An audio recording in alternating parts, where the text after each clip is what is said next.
Hey everyone, it's your pal Drew Geraci, and it's time for Why Do They Fail? Well, we're going to talk about Man Wolf.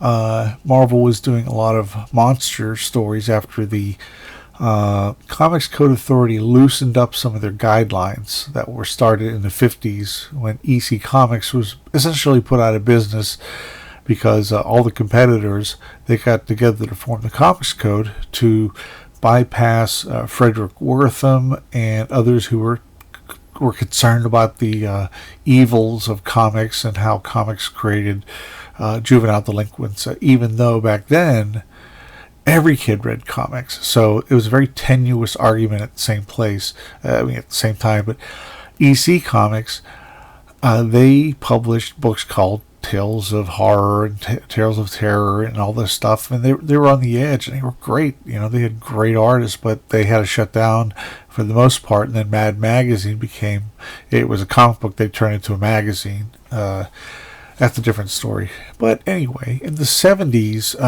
the Comics Code Authority lightened up a little bit. They were not a government body. They were just a self-governing body within the a group of publishers or some other, appointed or, whatever you call it. And so monsters were allowed to be back in comics. And this is part of the reason why I didn't give a shit about the Universal monsters, because like Dracula, he had been in like a humorous character in cartoons. It was always like, and then I always saw him and the Mummy. I mean, there were so many cartoons and gags about, those monsters. I didn't take them seriously. I always thought they were dumb, and it wasn't until years later that I got into the real deal. The movies, Universal monsters. But all through the 70s, they just did. They just treated them like silly. Like what was that one? It was called Groovy Ghoulies was one of them. They were like, I think, a band. That was a big thing. Excuse me. I'm going to take me a sip of Coca-Cola. Actually, I'm drinking Coke Zero. It's got no calories. So, hey, I got to maintain my hourglass figure. So, here we go. The complete collection. Now, I skipped all these.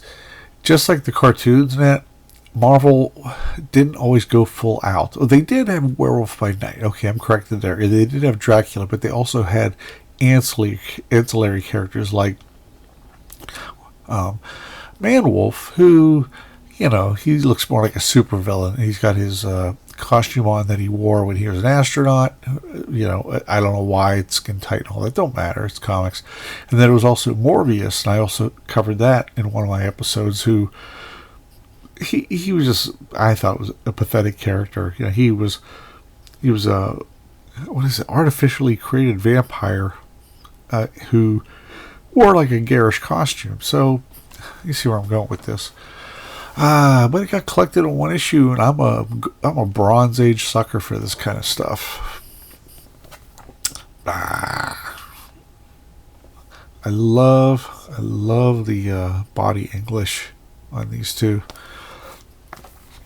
You just can't go on the rooftop and make it out anymore, I tell you. Well, Man Wolf first appeared in Amazing Spider-Man 124 by Gil Kane and John Romita, with Tony Mortello assisting on the inks, and Gary Conway was the scripter.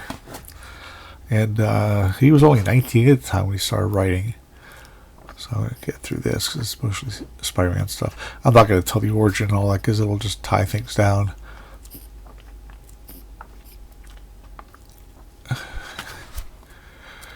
And even though he's supposed to be cured, let me get closer on that. Even though Man Wolf is supposed to end up cured at the end of that issue, it doesn't quite happen. Come on. I've got no fingernails. So he takes that moon necklace off and rips it off. Now, oddly enough, he should be bleeding like a stuck pig, but he's not. Anyway, he shows up again in Marvel Superheroes. Some kind of contrivance that causes that to happen. I don't know. But got Gil Kane again, inked by Mike Esposito, who, he does a serviceable job. It's a little tinny, like a tin can. Michael Morbius, another failed character. See, I would not have bought this off the stands because I'm just like, I want some real super foes. I don't want these clowns. Look at that layouts from Gil Kane. It's just too brilliant. Had to hit the sneeze button there. First solo appearance of Man Wolf. What's weird is that's Gil Kane unmistakably, but that is not Gil Kane. That looks a lot like Ron Wilson. I don't know who inked him, but the two don't match at all. And I guess back then, it didn't matter how great an artist you were, there were always touch-ups to be made when it was deemed necessary. Like John Romita would look over the whole thing and he would kind of say, well, that pose isn't quite 100% there. Even great artists like Gil Kane and Gene Colan they would have like Romita faces. So first issue, George Tuska, Vinnie Coletta. I cover a whole lot of him, but you think this is like the Tuska Coletta channel, but he jumped all over the place. He was not as good as Jack Kirby, not at all, but he was their Jack Kirby because he was fast. He could do at least one book a month or maybe two. So just a lot of trashing in the place. And it's not what I'd call riveting. I always like this, the scratching effect. That's just using like a razor blade and scratching it down. Jim Mooney did a fantastic job on that, doing that stuff when he did Spider-Man around issue like the late 70s and stuff like that, where John Romita did the pencils with Romita layouts. So yeah, I mean this is another one of those pages that was done double size, where they took a regular page and tilted sideways. And then when it showed actual size, it was pretty crappy.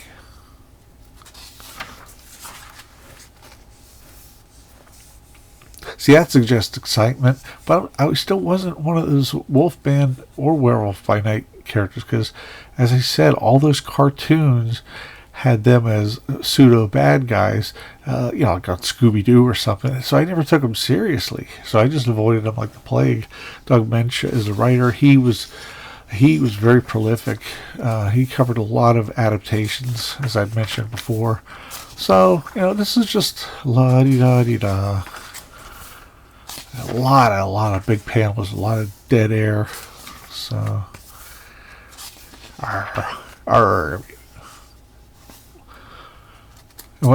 just to go over one more time in case it's your first episode, normally pages are done like twice up at this point. And then in reduction, you get a lot of cool detail. And because Marvel was suffering with sales, they would only have 16 pages to pay the freelancers, but they would take their one page, turn it sideways, and make them into 2 pages. So you actually got, it was kind of a ripoff for the reader and the artists. So you get these blown up things that were like actual size. And with Vinny's stuff, it was always kind of shabby. His stuff didn't really, it was fun, but there you go. It looks like a Kane, Romita, and Antonio Isabella takes over as writer. So already we got one change. Whoops, there's none of those 2-page spreads I told you about. So it's just like, it's hard to really care about him, because it goes from one thing to another as far as Man Wolf's one of those characters that you just want a one-off, and it'd be like Kraven having a miniseries or something. I can't believe they're making a movie about Kraven. I just don't see it being distinctive enough. And I know they're trying to do the Marvel Universe all over again, the phase 1 and 2 of the Marvel Cinematic Universe, but I just don't get it. Now you get another change. David Kraft, who would become David Anthony Kraft later on, George Perez, early stuff, inked by Klaus Janson. Probably to spiff up some of the pencils from the new kid, because like everybody else, he started out a bit rough. But you get great stuff like that. I can't believe all those decades they kept that Adolf mustache on him as, what is it, the model. That was like a model sheet that had him on it. It's like, why did not, when Ditko left, why didn't they just give him a full mustache? I mean, nobody wore one of those anymore. So, I mean, you can already see George Perez's storytelling.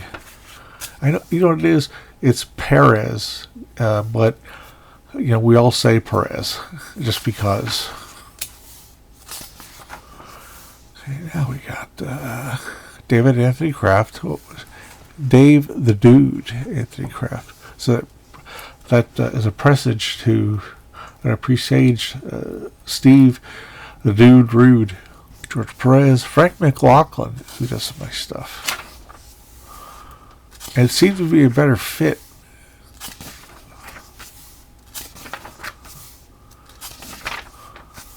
A 2-page spread, but McLaughlin does a great job. I love that. That's badass. That's where George just really was getting into his own, doing some great layouts. Well, I mean, pencils too, but his storytelling is great. Early on, there were like way too many panels for certain stories, but that's kind of like a rookie thing. Boy, that's sweet. More layouts from Spider-Man, Gil Kane. Look at that, man. Ooh-wee.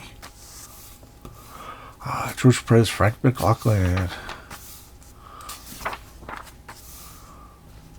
But you see, by this time, I still wasn't reading Man-Wolf. And back then, not all the issues were available. They were all newsstand. And sometimes you'd miss an issue. Like when I was buying Avengers, I had Avengers 158 where Graviton, it beats the Avengers. And then I couldn't find 159. So the next book I got was 160, which had the Grim Reaper and Wonder Man having the revelation that he wasn't a corpse, but he was energy or something like that.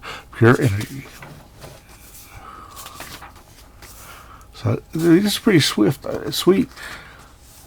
That is really something else. Kane and... actually, it's Kane and Tom Palmer.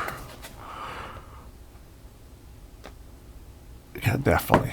And Fred Kita, who was a really good artist a couple years before this, he inks it, and it's not fabulous, but, this, I like this. If they had gone with this at the beginning, I might have gone and picked it up, but Marvel Premiere, you didn't know what was going on back then. They didn't have previews. They didn't have a lot of stuff. So this just showed up, and I was like, oh my God, look at that costume. It's George Perez. On board. Is that shitty 35% price? You're just shy of buying 3 comics out of $1. This is inked by Frank Giacoya, and I like him on certain things, but he kind of is a little too bold, but not in a good way. It's like kind of heavy inks. So he becomes this hero, the Star God. Look at that baby. That's incredible. I like how the feet are exposed, because covering them up with shoes or whatever would just be pretty lousy. Now this would be a really great story, like a MCU. Hold on. I gotta share something with you. How about that?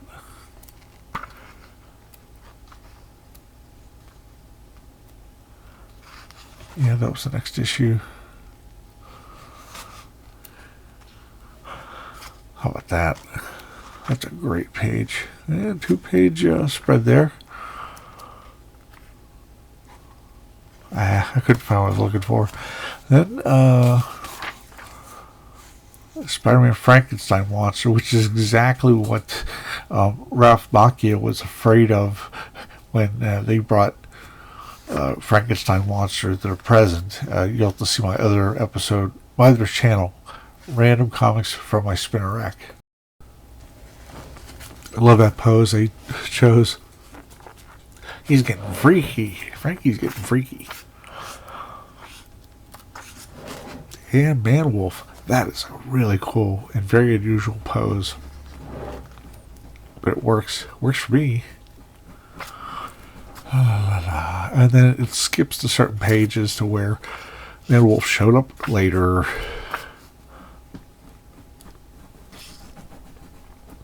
And it's sort of, a lot of this, Man-Wolf is sort of like the Green Goblin at this point. They show up and they get cured, and then you never know when, it's going to happen again. They don't go to jail or anything.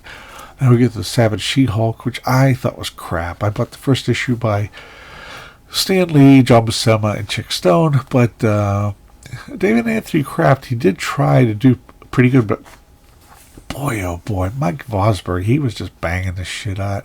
And he's done some really good stuff, but on this and on Dazzler, I was just like, woof. It just was so ugly. I only bought a few of them for the Michael Golden covers. I mean, you can see it's kind of hasty. And Frank Springer, his inks just weren't appropriate for this. I love Frank Springer. He did a lot of late 70s stuff that was just, it didn't match at all. It was just kind of, I think because of Man-Wolf in his Star God costume, I looked through this issue. And then I put it back. So it goes on and on. Then we finally get the startling final fate of Man-Wolf, at least as far as I know. I'm sure he showed up later, but who cares? Written by David Anthony Kraft, Jim Sherman and Alan Weiss pencils. Steve Mitchell is the inker, and I just don't think it works at all. It's just really, I don't know. It's some of those books that's like, I can't quite say. It's just awful.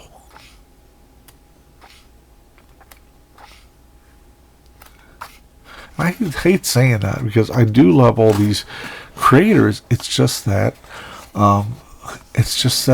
nobody bats 1,000, and I could say that for myself very much. I've done a lot of screwball jobs. Marvel value stamp. Let me get my scissors.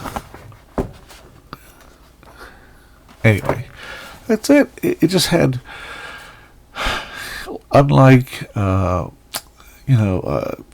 Werewolf by Night, this was another character that they didn't commit to the bit.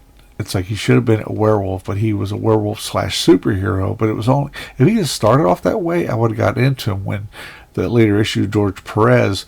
But it was just so scattered, and it just seemed, I don't know, it seems like everybody in Spider-Man's sphere of friends ends up knowing a villain, fighting a villain, or just, it's odd. So, I mean, John Jameson, who was J. Jonah Jameson's son, he got superpowers in issue 42, which had the famous last panel of Mary Jane saying, "Face it, Tiger, you've hit the jackpot."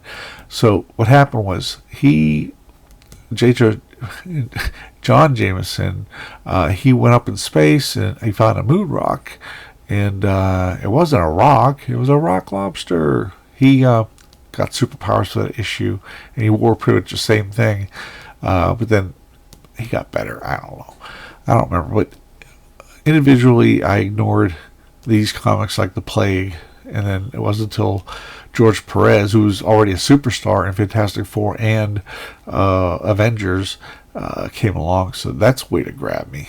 And also they changed it to not a space opera, but like a kick-ass sci-fi type comic. And that's about it, everybody. And this is why Man-Wolf didn't quite cut the mustard. It was just something they threw out there Once again, I keep saying this all the time, and I apologize if you're sick of it. Just to flood the market, that's all it was. To keep their the distinguished competition at bay, and vice versa. So anyway, if you have any questions, please leave comments down below. I really love seeing comments down below, and I never delete a single comment. Even if I disagree, I'm not there to fight. We're talking. I'm a lover, not a fighter. And when it comes to comics, and please hit like, and if you're interested, please hit subscribe and hit the bell for notifications, and share if you have a fan who's into all kinds of comics and Bronze Age. I cover a lot of that. Please share that with them. And I wanted to say, I screwed up on my other channel where I have a lot less subscribers, but this channel in particular, it's got a lot. I have like 830 subscribers, so almost at 1,000, and that's wonderful. That is wonderful. I'm just so grateful that enough of you guys and gals decide to spend a little time with me rambling about comics. So thank you, everybody, and have a good day. Bye.